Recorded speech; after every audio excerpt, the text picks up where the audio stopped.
0864. Stations your final time cue will be with 15 seconds until airtime. Mark, 15 seconds until airtime.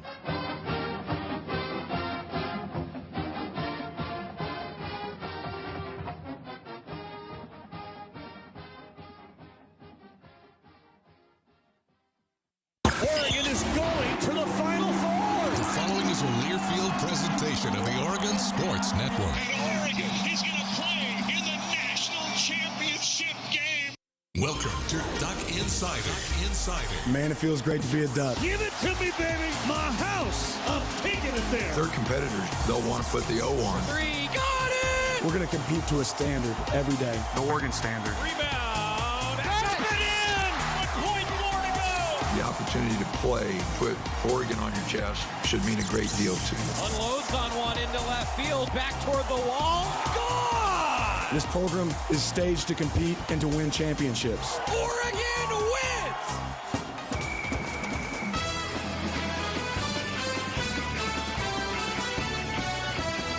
This is Duck Insider on the Oregon Sports Network from Learfield, presented by On Point Community Credit Union. Better banking, local solutions. Live from the Country Financial Studio, let's talk Oregon athletics. Just a couple days away from game day here at the University of Oregon. Welcome inside the Country Financial Studio. Duck Insider brought to you by On Point Community Credit Union.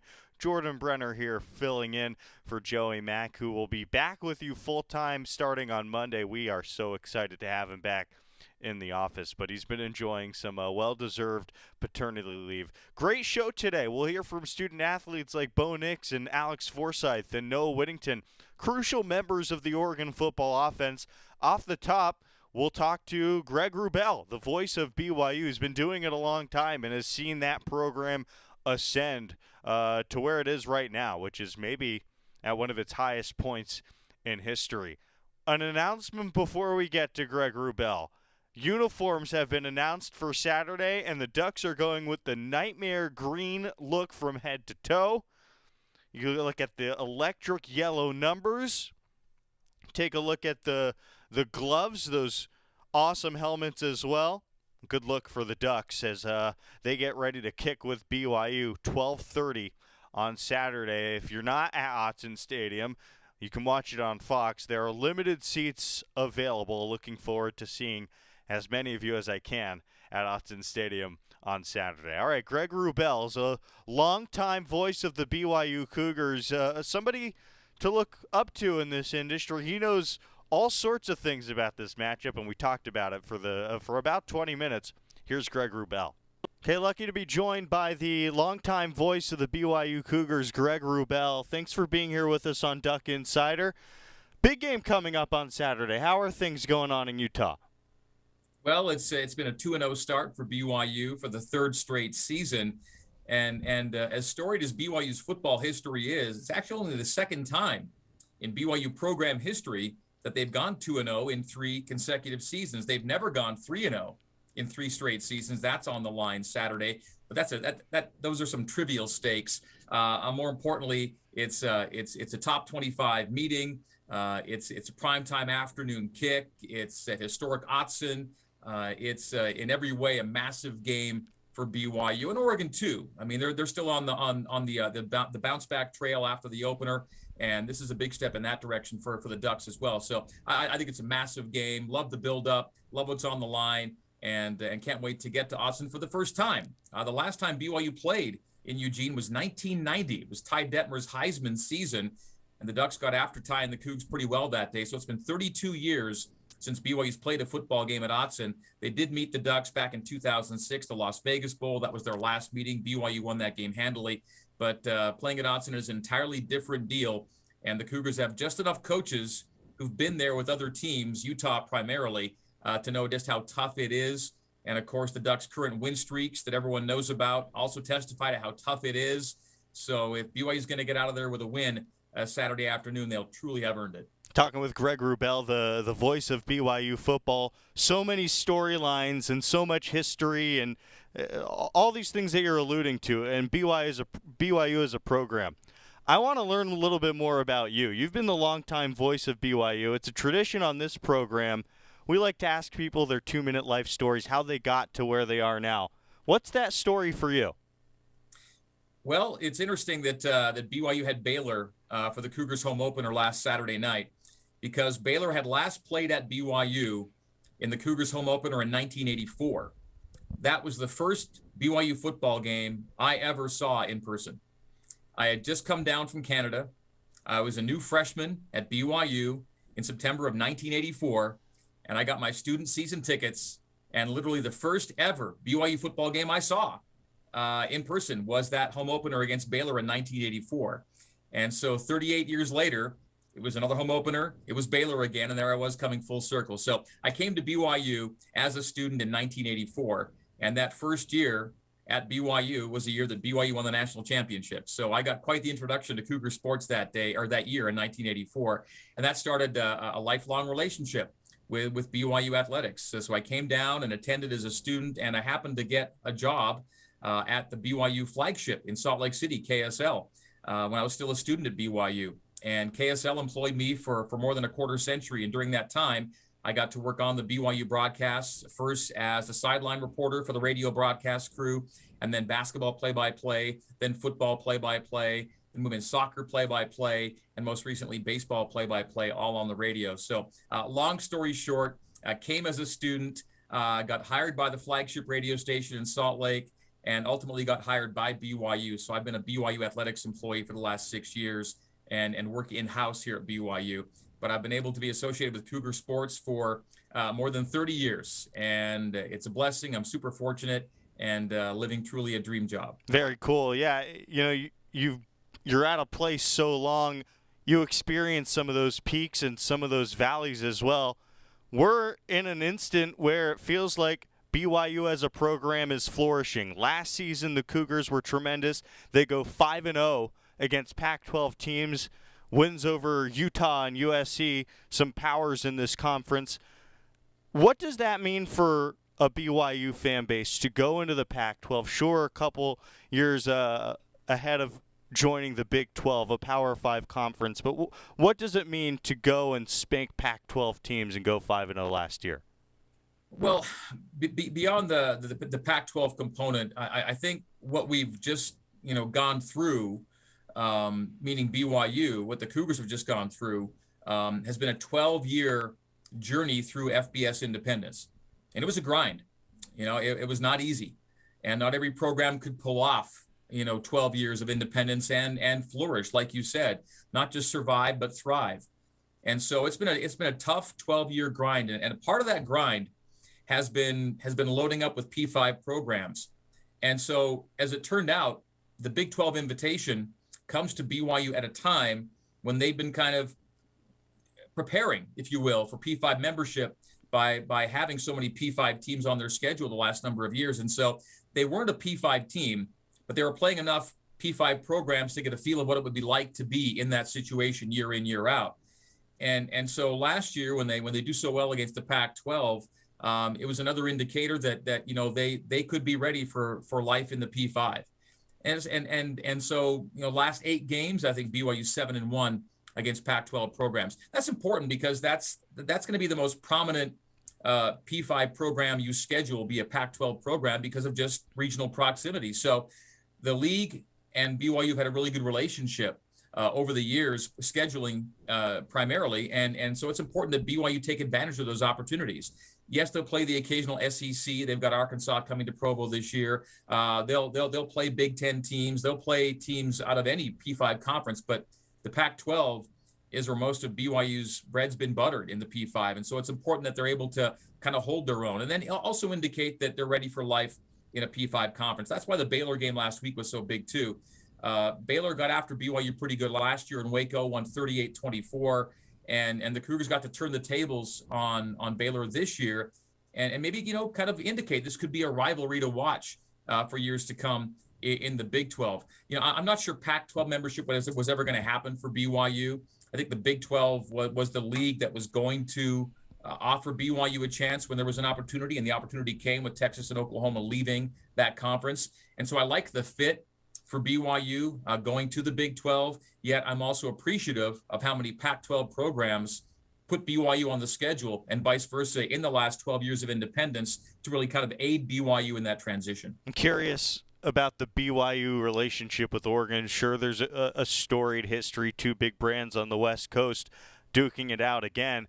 But in this moment in time, BYU off a huge win entering what should be a crazy environment. And I think you more than anybody, the players on this team, understand what a crazy environment is. I'm watching that BYU Baylor game last week. I think that was the craziest environment I've seen in college football this year. Now your players are going into an environment, and you're going to be on the other side of that. What's the view of the Autzen experience for this ball club, and what's the view of Oregon as a program for BYU right now? Well, yeah. First of all, as to what an environment can do, when you kick a game off, like last Saturday, it was about 8:25 Mountain Time, 9:25 in the Baylor players and coaches' body clocks. So it's 9:25, 9:30 on a Saturday night, 64,000 fans, sea of royal blue. I think it impacted Baylor's game plan to an extent. Baylor ran the ball 52 times. Without a lot of success, they were averaging fewer than 3 yards per carry and ran it 52 times. That was a young quarterback getting his 4th career start and his first ever true away start. And that was the environment he went into. And I really do think that the Baylor coaches tried to make it as easy for Baylor quarterback Blake Shapen as possible by not having him do too much in the throw game. And as a result, they were kind of beating their head against the wall a little bit in the run game because of how BYU defended the run on Saturday night. So I think the environment played into how much or how little they allowed their quarterback to do in that environment. Dave Aranda, the head coach of Baylor, said that he sensed in the offensive huddle in the sidelines some big eyes. They were looking for playmakers to emerge in a really difficult environment. And I think the fact that there were 14 penalties, including 4 false starts, and those false starts all happened on the student side of the field, definitely had an impact, which brings us to Autzen, right? And how does it translate the other way? Well, BYU has, again, enough coaches on the staff, coordinators who've been in Autzen, primarily with Utah teams in the past, but some other teams as well. And they know that it's not just a building and not just a venue, that it's the team you're playing in combination with that 12-man component that makes Oregon just so difficult to play and defeat there in Eugene. 29 consecutive non-conference home wins going back years and years, 20 consecutive home wins overall. It reminds me a little bit of the situation BYU went into in 2018 at Camp Randall. They took on a ranked Wisconsin team. Wisconsin's home win streak, or rather non-conference home win streak, was 41 games at the time. And they'd won 20 straight regular season home games. And BYU snapped both of those streaks in a really tough place to play. It was an afternoon game, but again, a very raucous environment. Camp Randall's a tough place to play. So I kind of liken it a little bit to what BYU did that day in terms of the nature of the challenge the Cougars have at Autzen on a Saturday afternoon.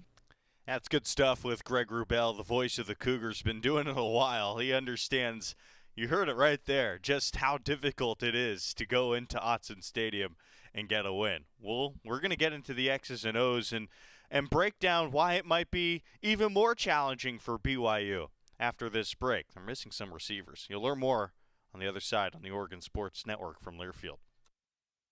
Hey Duck fans, we're all about protecting our home turf here in Eugene. You should do the same for your home with Country Financial Insurance. Most home insurance doesn't account for inflation, but with Country Financial, yours can. If something happens to your home, make sure you can rebuild the same house in the same place. Call a local representative or 866-COUNTRY and get a solid defense for your home. Home insurance policies issued by Country Mutual Insurance Company, Country Casualty Insurance Company, or Country Preferred Insurance Company, Bloomington, Illinois. Property must meet age and condition requirements, which vary by state.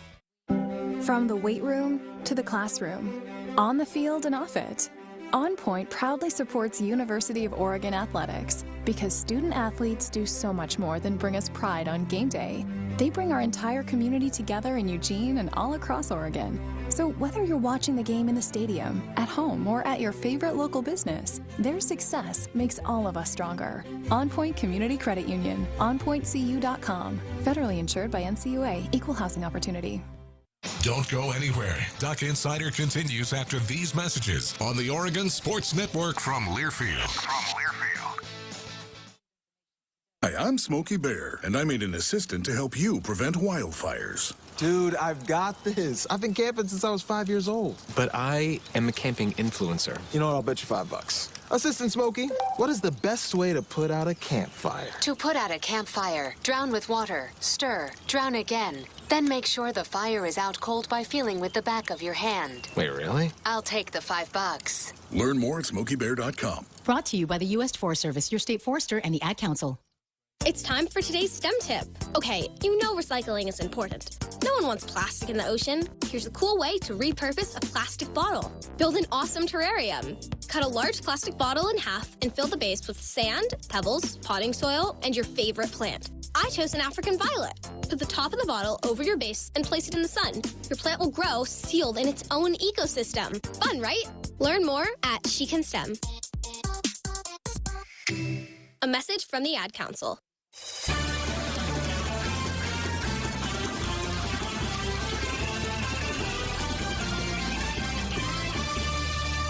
Thanks for spending some time with us here on a Thursday afternoon, getting you ready for Saturday against the BYU Cougars. We're joined by Greg Wrubell, the voice of the Cougars. Here's part 2 of the interview where we get into the X's and O's and the injuries in this matchup. It's hard for me as an outsider to the BYU program to understand exactly what the identity of this football team is. In a way, that's a compliment. I think BYU is so multiple, they can beat you in different ways. But last week when you have a guy like Puka Nacua who can't go, a Biletnikoff watch list receiver, and then Chase Roberts steps up and has a career game, you can't help but look at that wide receiver room and the talent and the depth there. The receivers feel like a part of the identity. How else would you characterize the identity of this BYU football team? Yeah, I want to hit the wide receiver room as part of the identity, but I also want to get to where I think the real identity of this team has maybe been through 2 weeks. But let's backtrack to what you just mentioned. Puka Nacua didn't play. Gunnar Romney didn't play. Gunnar Romney got hurt early in camp and has not been on the field since. Okay, and he's week to week and just so ready to, like, he wants to be cleared. He and Puka Nacua combined for 250 receiving yards in the Baylor game last year. And BYU didn't have either guy going this year against a top 10 Baylor team. So if you're going to play a top 10 Baylor team, you'd want to be as close to full strength as you possibly can be. Instead, they were missing their top 2 playmakers on the edge.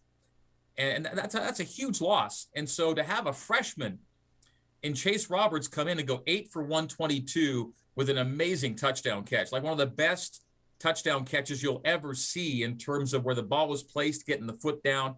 It was an amazing catch. And then he threw a touchdown to Jaren Hall. That's what they got from the wide receiver room without their top 2 guys. You can't overstate how important that was to get that performance from Chase and the other wide receivers. So, yeah, no Nacua, no Romney. They only had Puka Nacua for 7 minutes this season. He left in the first quarter of the USF game. Haven't had Gunnar Romney for either game this season. So the wide receiver room depth has been required in these first 2 games, and it's been huge for BYU. So it's Chase Roberts, it's Keanu Hill, it's Cody Epps, it's Braden Cosper, guys that weren't names before the year but have been needed through games 1 and 2. So that's a big part of the identity. Jaren Hall, another big part of BYU's identity. And I don't think we've seen the fully leaded Jaren Hall yet either. Like, he's been pretty judicious in how he's been running, and that's a big part of his game. When he explodes on the ground is when BYU becomes really, really tough to beat. But he's been great to start throwing the football. But that takes me to what I think BYU's real identity has been through 2 games, and that's defense.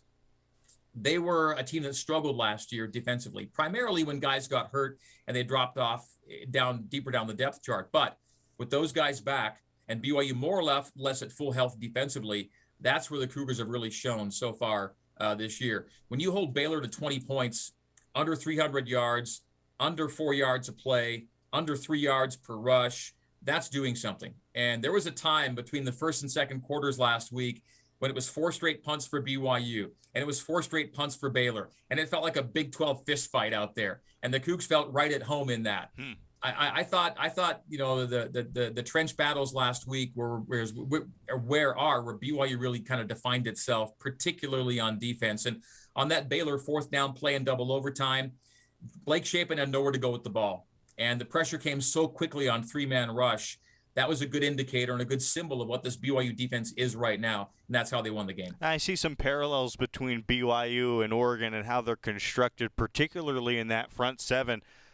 Many Oregon players mentioned in media this week that, well, they watched the film. BYU doesn't win that football game with the performance that they had in the trenches, particularly on the defensive side.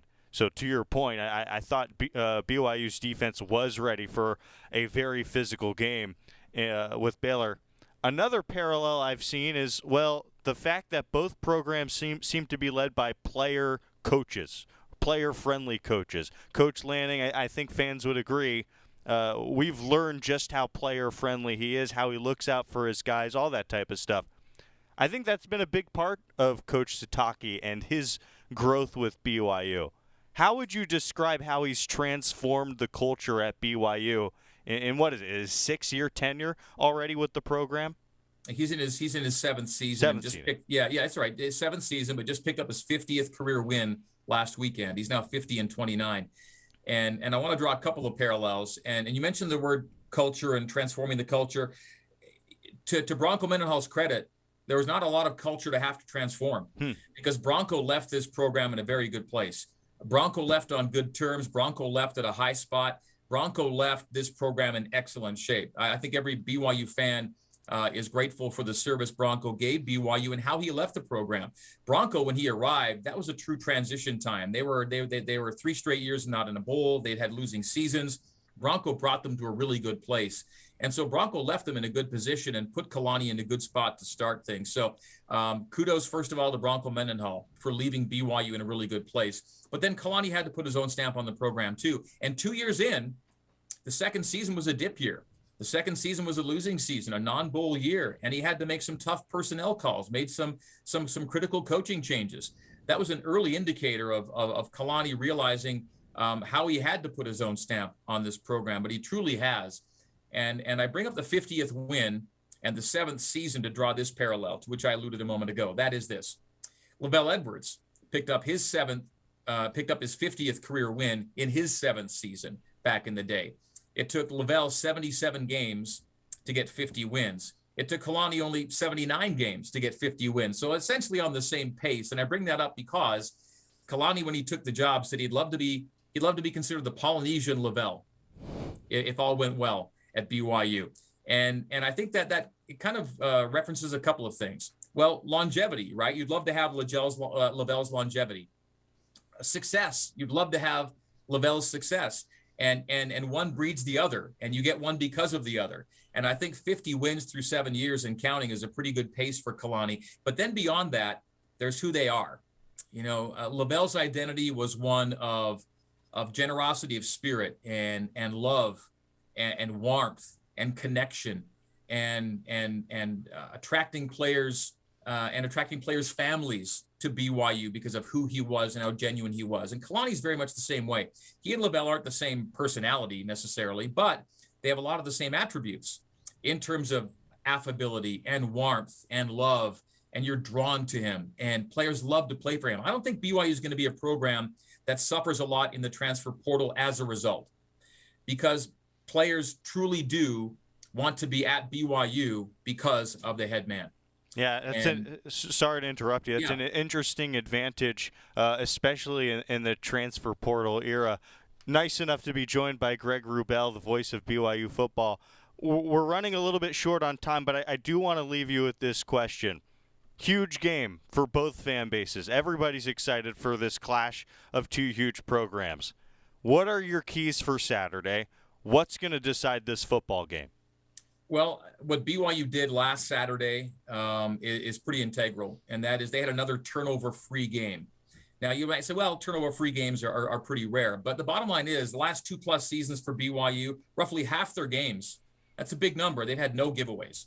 And when they don't have a giveaway, they're practically perfect in the Kalani Sitake era. Can they be clean again? If they are, I really do like BYU's chances to win. And again, it's been almost kind of as much the exception or the rule as the exception is to have turnover-free games lately for BYU. They've got to run the ball better than they did against Baylor and convert third downs at a higher rate than they did against Baylor. You don't expect to run it as little or as for as few yards as BYU did last week and have as tough a third down day as BYU had and still expect to win. But the Cougars did win that game.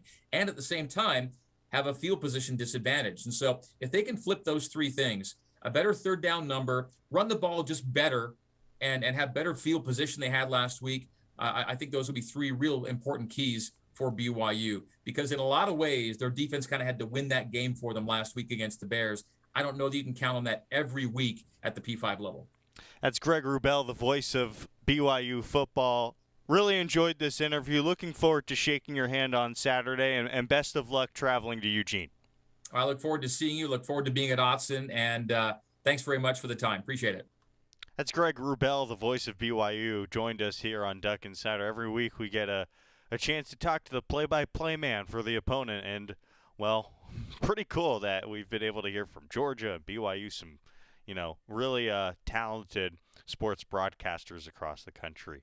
We'll take a break. The rest of the show, you're going to want to stick around. Bo Nix, Alex Forsyth, Noah Whittington. We hear from them. Well, we're coming back in a sec on the Oregon Sports Network from Learfield. Dear gas prices, Toyota is the #1 retail brand for electrified vehicles for 22 years. That says it all. Toyota hybrids. Find yours at toyota.com. Toyota, let's go places. Based on manufacturer estimate CY 2000 through 2021 sales. At Shadow Hills Country Club, our all-inclusive event pricing allows us to take care of all of the details while you enjoy your event. Our wedding garden, expansive grounds, ballroom, and meeting rooms can accommodate any size event and come complete with full catering and service staff. From weddings to business and social events, Shadow Hills offers the benefits of a resort atmosphere and the peace of a country setting just minutes from downtown Eugene. For more details, call us today or go to shadowhillsevents.com. Dear gas prices, Toyota is the #1 retail brand for electrified vehicles for 22 years. That says it all. Toyota hybrids. Find yours at toyota.com. Toyota, let's go places. Based on manufacturer estimate CY 2000 through 2021 sales. Duck Insider continues after this timeout on the Oregon Sports Network from Learfield.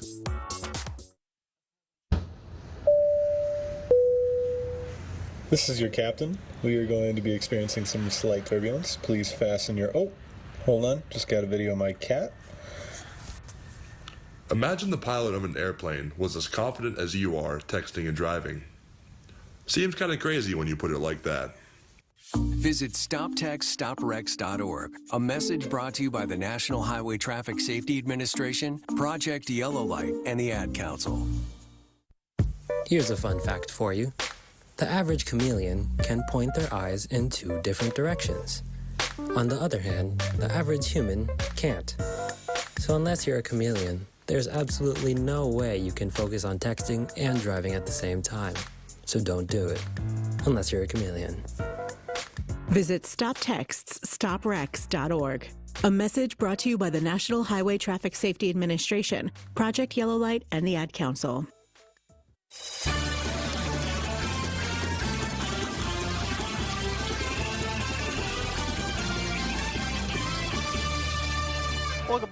Welcome back inside the Country Financial Studio. Duck Insider brought to you by On Point Community Credit Union. Bo Nix spoke to the media yesterday. He talked about, well, the expectation for Oregon's offense to create more explosive plays, but also explain some of the factors in creating those big plays. Bo Nix, well-spoken, a leader, and here he is, the starting quarterback for the Ducks.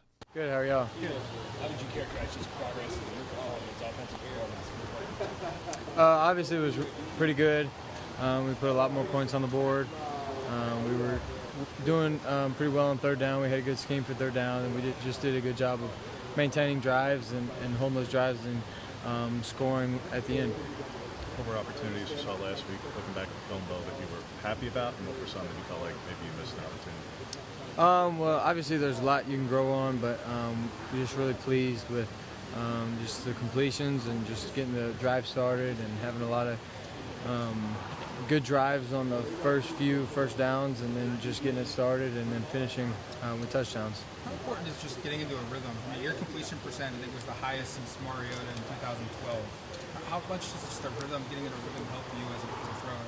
Oh, it's huge. Just as any quarterback just enjoys those good, easy completions that kind of get the drive started, and then it puts you in a good rhythm just with seeing the defense and all that stuff. And then on third downs, obviously, it's just important to get the ball out and then let your guys make plays.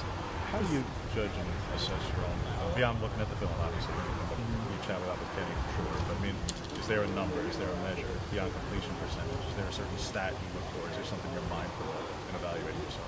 Nothing in particular. Obviously, completion percentage is important, just because if the ball's in the air, you want to complete passes. And then just looking at just the attention to details with drops and footwork and run game footwork and reads. And I mean, there's so much that goes into it. It's really hard to put a number beside it. What's the challenge BYU presents defensively? They're just very multiple and very physical. They give you a lot of different looks inside the box. Are pretty good in a lot of areas, a lot of positions. They do a good job of letting their players play, and they aren't really necessarily exotic. They just line up in a bunch of different places. What's your, I guess, like back and forth between you, Kenny, and Alex this week like then with a defense that's very well? It's just finding their, their base pictures and knowing where they're supposed to be, and then if they're not there, kind of having the awareness that something may be up. It's just a lot of film, a lot of practice work out on the field with your guys getting in the right spots. For a game like this, and between both caliber opponent and the caliber defense, do you pay more attention to the first couple, particularly last week's game with them and Baylor, since it was a really good opponent there too, and really good offense? Or do you go back to last year? Like how many games worth of film do you look at? Well, you got to look at all the games where their defensive coach has been there, and obviously it's been a while, so you can go back just as far as that and look at all the games it's called, because most of the time coaches are going to be kind of similar. They're not going to change a whole lot, so you can pick up a lot of different things each game you look at. But you definitely obviously want to look at their personnel just this year, what they're putting on the field, and then scheme-wise you can look as far back as you want. Can you speak to just the play of your offensive line? Guys are shuffling, may have some more this week, and you haven't been sacked, and very few pressures too. Yeah, I mean, it's as a quarterback, that's the best thing is when the offensive line is really good. And I think just the most part is how experienced they are. They just do a really good job of communicating.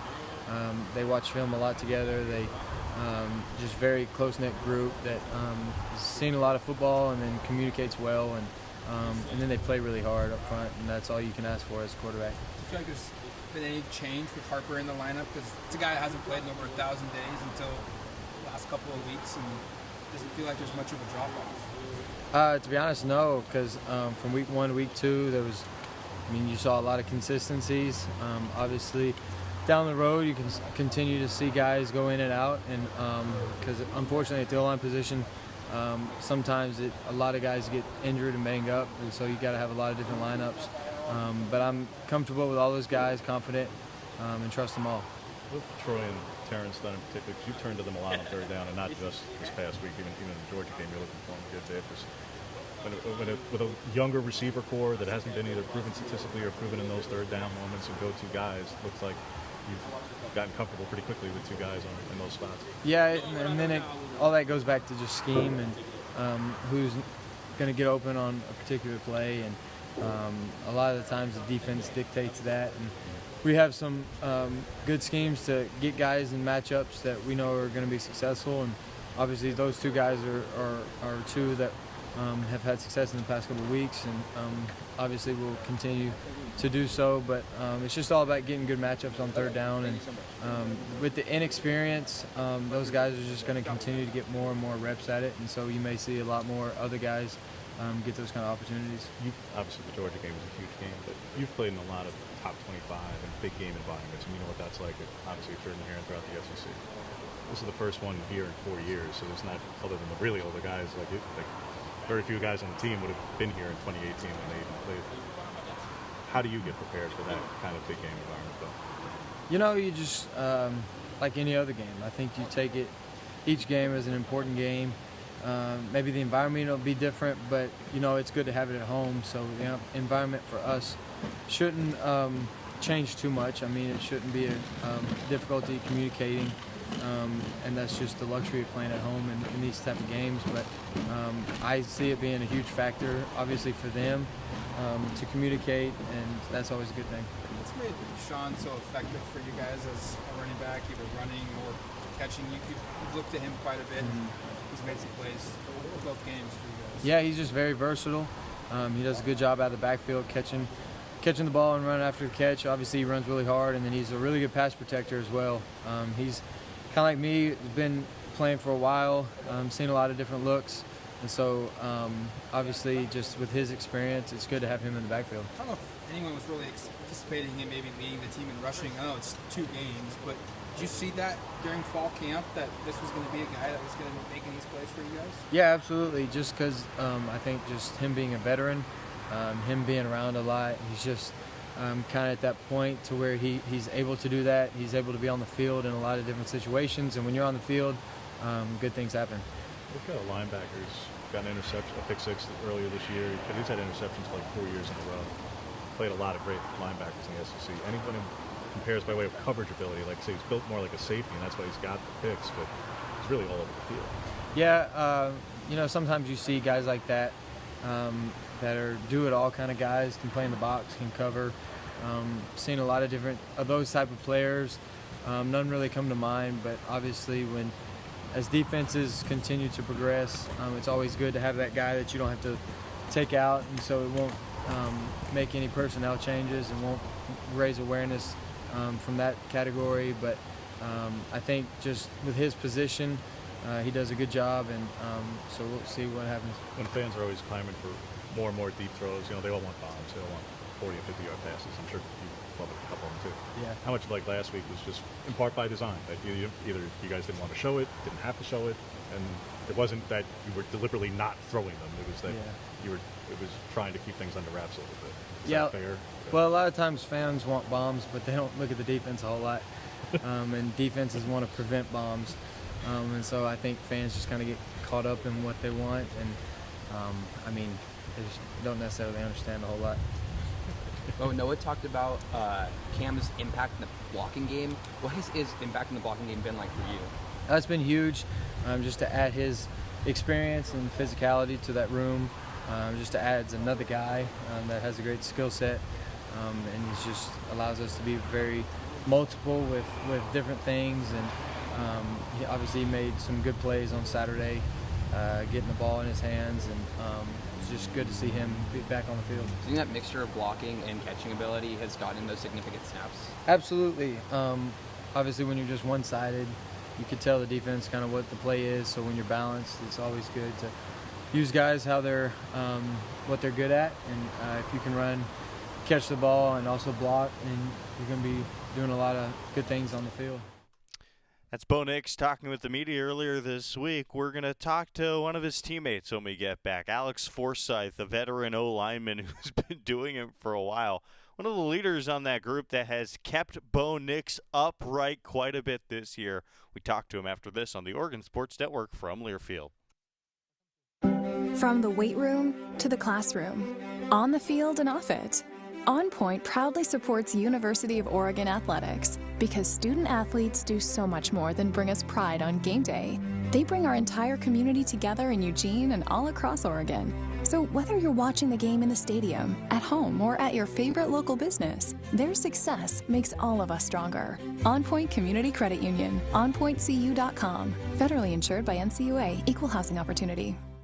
Hey Duck fans, we're all about protecting our home turf here in Eugene. You should do the same for your home with Country Financial Insurance. Most home insurance doesn't account for inflation, but with Country Financial, yours can. If something happens to your home, make sure you can rebuild the same house in the same place. Call a local representative or 866-COUNTRY and get a solid defense for your home. Home insurance policies issued by Country Mutual Insurance Company, Country Casualty Insurance Company, or Country Preferred Insurance Company, Bloomington, Illinois. Property must meet age and condition requirements, which vary by state. Duck Insider, your home for the latest news on Oregon athletics on the Oregon Sports Network from Learfield. Guys, guys. It's me, Isabella Gomez, filling in for Smokey Bear because he's got more to say than just... Only you can prevent wildfires. Like, if you're outside enjoying a barbecue, don't let a hamburger distract you from fire safety. Make sure you aren't dumping your hot coals or ashes onto the ground because that could start a wildfire. So take wildfire prevention seriously and let's save the world one day at a time. Juntos con Smokey Bear, podemos hacerlo. Go to smokeybear.com to learn more about wildfire prevention. Brought to you by the U.S. Forest Service, your state forester, and the Ad Council. Adopt US Kids presents What to Expect When You're Expecting a Teenager. Learning the lingo. GOAT, G-O-A-T, acronym, stands for Greatest of All Time. As in, spaghetti sandwiches for dinner? They're my fave. Dad, you're the GOAT. You don't have to speak teen to be a perfect parent. Thousands of teens in foster care will love you just the same. Visit adoptuskids.org. Brought to you by the U.S. Department of Health and Human Services, Adopt U.S. Kids, and the Ad Council.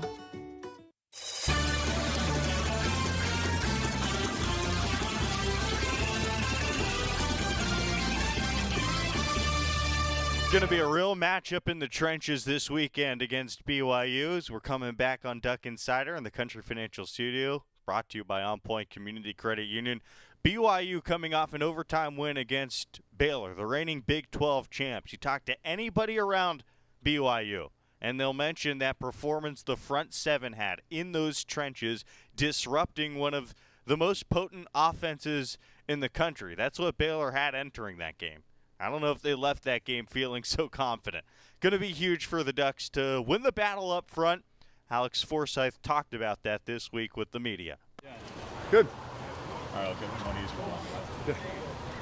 When you get hit late like that, what are, because that is, I mean, it is what it is. Yeah. But truly, like, what do you actually say, either to the player or to the official? Well, to be honest, I didn't know, because it happened so far away from the play. I thought it was TJ driving his guy, and he just hit me. And then the guy tried to reach and help me up. So I was like, oh, he must have, TJ must have drove him into me, whatever. And we get off the sideline, and Ryan asked, what did I say to that guy? I was like, what do you mean? And then he told me the guy kind of cheap shot at me, and then I saw on film, and obviously it was a blatant cheap shot. But I mean, I'm not going to fight back. I'm not going to, let them get the penalty. I think that's BS. That's not how the game's supposed to be played. But if they want to play that way, then they can do it. So I mean, at that point in the game, it was already decided that it was over. So. What have you seen particularly this week with between Marcus on one side, he allowed the past week plus, and Jackson getting a lot more opportunity? Yeah, I think they've both done a great job in practice, and reaching out to me to watch some extra film, which has been really encouraging. I've kind of challenged them this week to step up the preparation a good amount. Not that they haven't been doing enough, but just continue to push them and push the entire offensive line, including myself. So I think we've done a great job, getting in and watching film together. BYU does a lot of stuff up front. They've got some dudes up front, so we gotta be on our A game. What did you see in how they were able to so limit Baylor's offense, which is a really dynamic, really good offense? Yeah, they did a lot up front. I'd say they won that game up front just from watching the film a few times and really breaking that down. They did a lot of movement, but their guys just play hard. They play through the whistle. So I think that's the biggest thing is you see. The tell of a good defense if you see 11 guys flying to the ball, no matter if the ref's blowing the whistle or not. And that's what you see with this defense, and really strong up front in their front seven. So we're going to have a really good challenge for us. You were here in 18, obviously. I know you get in that Washington game, but it's the first time there's a top 25 matchup here since that Washington game that year. Yeah. As one of the guys who was here, one of the handful who was, do you explain to these guys how big this opportunity is and what this environment is? Yeah, no, it's huge, especially when you got such a good team like BYU coming. I actually didn't even know that stat, but it'll be a great opportunity for both of our teams, and I'm really excited to see offense, defense go out there and just let it rip. How proud are you guys? No sacks, hardly any quarterback pressures through 2 games on Bo. And how important is that going to be for this week? Hey, it's going to be huge. Keeping the quarterback clean, I take a lot of pride in it. We take a lot of pride in it as an O-line, and Coach Clem really emphasized that, a lot to us. So we got to really just keep it going, and everybody's got to be on the same page because BYU does some, confusing stuff up front, and obviously they got some on top of their scheme. They got some really good players. So we got to be on top of our game and be ready to bump the games off and all that stuff. So we know we got to bring our A game. Has the communication gone on as it has with you guys in at guard with JPJ and Harper? I know JPJ played last year, but yeah, I think just over communicating them. I think you can. There's really no such thing as over communication, but I like to say it because I'd rather have them be annoyed with me at yelling at them, hey, you got this guy, than give up a sack or a pressure. So I got all the faith in the world in those guys that they're going to do a phenomenal job, when they get in the game. So I'm really excited for them to showcase their abilities. Harper hadn't played for like 1,000 days since Georgia. Yeah. Can you just explain how hard that is for a lineman to just not see the field at all and then come in and hold his water? Yeah, that was similar to me and Ryan and stuff. We went a while without playing. He didn't flinch. I was a little nervous. I'd seen him in practice and he'd done a really good job, but going in that environment, second half, I told him, I was like, hey, it's pretty loud out there, and he's the one who's having to turn all the way around, tap my head. We're doing the center cadence, and he did a phenomenal job, and we didn't really miss a beat. So I was really, really. I texted him after the game. He's my roommate too, so I'm really, really proud of how far he's come, and he's still got a long way to go, but he's really encouraging with what he's putting on film. You still have the mic calls from that? Yeah. I'm still doing that. Some systems, I didn't know some systems had the quarterback do that, but all I'm used to is center doing that. And why I asked in general, but this game in particular, where they free up their linebackers to make, and all of their linebackers to make a lot of plays. Yeah. How conscious do you have to be, not just guys you're tackling, but also the back end of that front seven is all over the place. Yeah, no, they are, and they do a lot of, like I said, a lot of stuff up front, a lot of little things that you might not be able to see from the TV copy, but when you look from the back copy, you're like, oh, that's really smart, the way that they line those guys up. So, it'll be a really good challenge for us. IDs have to be, at a premium, like always. But me and Bo and all those guys, we got to be 100%, locked in and ready to go for this game because, like you said, the front seven on the back end makes a lot of plays. You mentioned the complexities of this BYU front and kind of things. Is there a team you've played in the last couple of years that does similar things, or you can use? Yeah. I think some stuff that Arizona did last year with Don Brown as the defense coordinator. They did some stuff that was similar structure. I also think Iowa State a few years ago in the Fiesta Bowl, they do a similar structure. It's not the same. Okay. We haven't played a scheme like this a whole lot. I haven't played the exact one, obviously, but I think those two teams do pretty similar stuff. But I think BYU, they've got a lot of guys up front that rotate, and there's little to no drop off on the talent and the skill level when they're new guys, come into the game. So we just got to be locked in and ready to go. Just one games or Yeah. How would you just characterize kind of the difference? Yeah, I think the crowd noise is huge. The best thing I can say is when we're playing on the road, that makes it pretty difficult. So, when we have the defense out on the field, we got to get odds and rocking, and that's going to make it hard for any offense that comes in here. So we gotta keep that place loud. I know you mentioned that over communicating is kind of key, but how difficult is it when you put a million snaps next to Ryan and all once you get a new guy? Yeah. It's hard, but I think you build the chemistry, in the off season and stuff, and watching film with those guys and just going up. We've gone up the past few days and been finding time to meet extra just with players. So I think that's huge is when you just have the players doing it, because the coaches they only have a certain amount of time with us per week. So at the end of the day, it's the players. Hey, we got to go meet on this, get this squared away. So in that controlled environment where you can really sit down and be like, hey, we got to get this block down and pass pro. This is what we got to do. And then when you go out and practice and you get to execute it. So I think just during the week, that's when the trust is kind of built. For sure. That's Alex Forsyth, a veteran member of the offensive line. We'll get a break, come back with Bucky Irving on the show. And now let's learn more about carpal tunnel as part of our Slocum Center Minute. Welcome to the Slocum Center Minute. Slocum Center orthopedic doctors are located here in Eugene and are the official orthopedic team physicians for your beloved Oregon Ducks. With me, I have Dr. David Baer, a hand and upper extremity surgeon at Slocum Center for Orthopedics and Sports Medicine, discussing carpal tunnel syndrome. Dr. Baer, tell us about carpal tunnel syndrome. Carpal tunnel syndrome is a very common condition in which a nerve called the median nerve gets pinched at the level of the wrist. It commonly causes tingling and numbness in the thumb, index, and middle fingers, and people are often woken up in the middle of the night with pain and numbness in their hand. It can also occur during the day with various activities, and as it progresses, it can cause some permanent weakness and numbness. Dr. Bear, what treatment options are available for someone suffering from carpal tunnel syndrome? So mild carpal tunnel syndrome can often be improved with use of a simple wrist splint, but in many cases, patients often benefit from a carpal tunnel release surgery.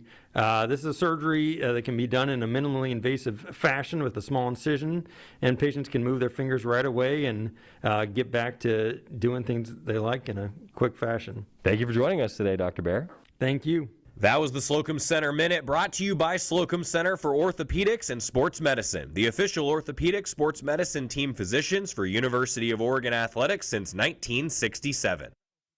At Shadow Hills Country Club, our all-inclusive event pricing allows us to take care of all of the details while you enjoy your event. Our wedding garden, expansive grounds, ballroom, and meeting rooms can accommodate any size event and come complete with full catering and service staff. From weddings to business and social events, Shadow Hills offers the benefits of a resort atmosphere and the peace of a country setting just minutes from downtown Eugene. For more details, call us today or go to shadowhillsevents.com. From the weight room to the classroom, on the field and off it, On Point proudly supports University of Oregon Athletics because student athletes do so much more than bring us pride on game day. They bring our entire community together in Eugene and all across Oregon. So whether you're watching the game in the stadium, at home, or at your favorite local business, their success makes all of us stronger. On Point Community Credit Union, onpointcu.com. Federally insured by NCUA, Equal Housing Opportunity. This is Duck Insider. Duck Insider on the Oregon Sports Network from Learfield. Ready for our little forest adventure? Yes! So much waiting for me. Yeah, I wanna go outside. I wanna be. We're here. Whoa, that was fast. There's a forest closer than you think. Find a park or forest near you and music inspired by nature at discovertheforest.org. Brought to you by USDA Forest Service and the Ad Council. You're not too cool for me, and in return, I reciprocate that sentiment. I'll never be too cool for you. I was a man with a plan, but now I'm a dad with a decree, and you can't take that from me. Please let it be noted that I told my job they can dock my pay. Right now, it's just too important to take you to school every day. I want to be legendary for you. I want you to puff out your chest when you go to school, the same way I do. I walk taller because of you, because I found everything to live for. That's dedication. Visit fatherhood.gov to hear more. Brought to you by the U.S. Department of Health and Human Services and the Ad Council.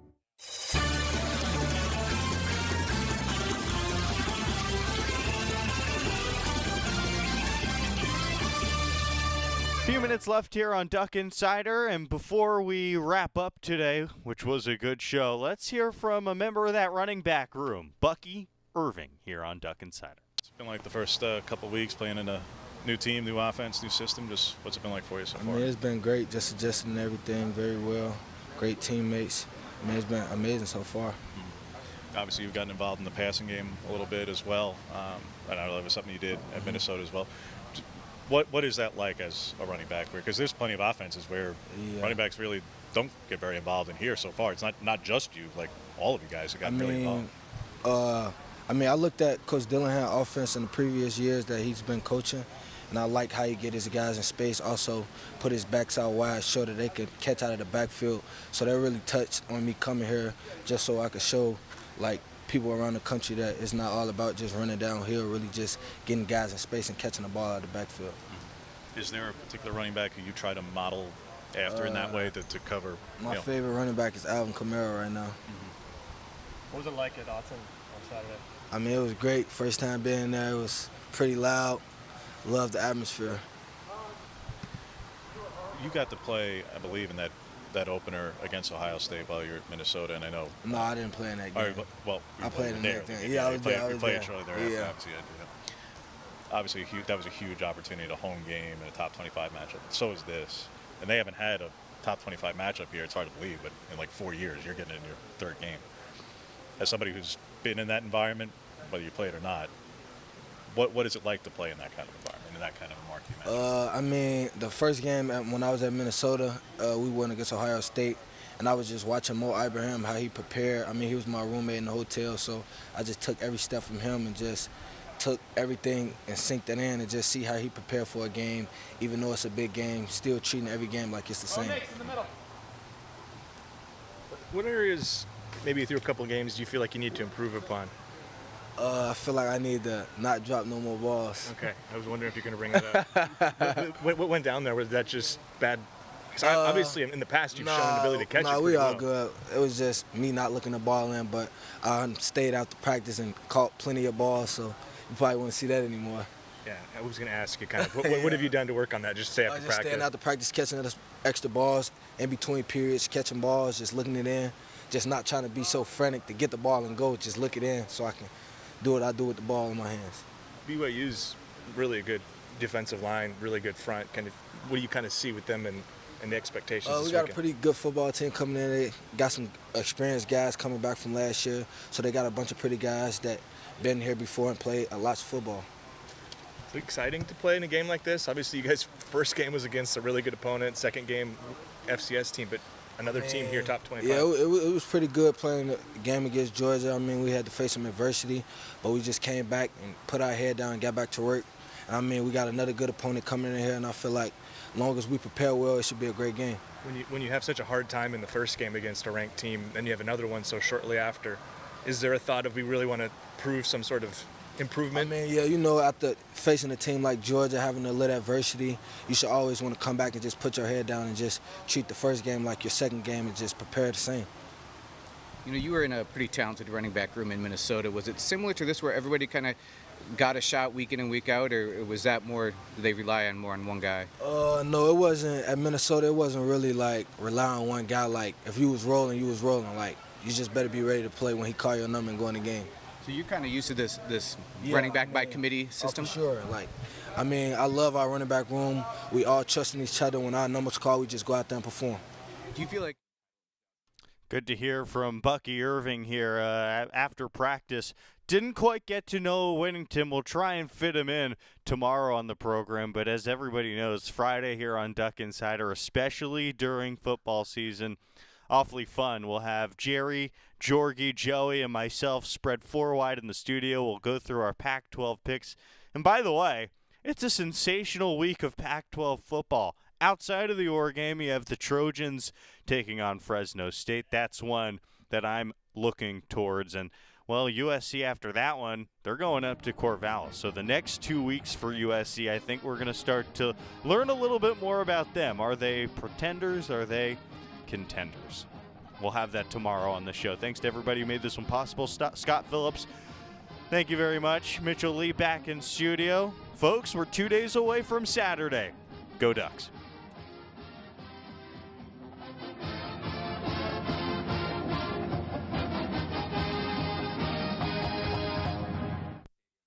Hi, I'm Smokey Bear, and I made an assistant to help you out, because only you can prevent wildfires. Hey, Assistant Smokey Bear. Call me Papa Bear, because I'm grilling up dinner. Do you get it? Yes, good job. So, what should I do with all these coals? Don't just toss them out. Put them in a metal container because those embers can start a wildfire. I understand. The stakes are high. Ha, ha, ha, ha. Learn more at SmokeyBear.com. Brought to you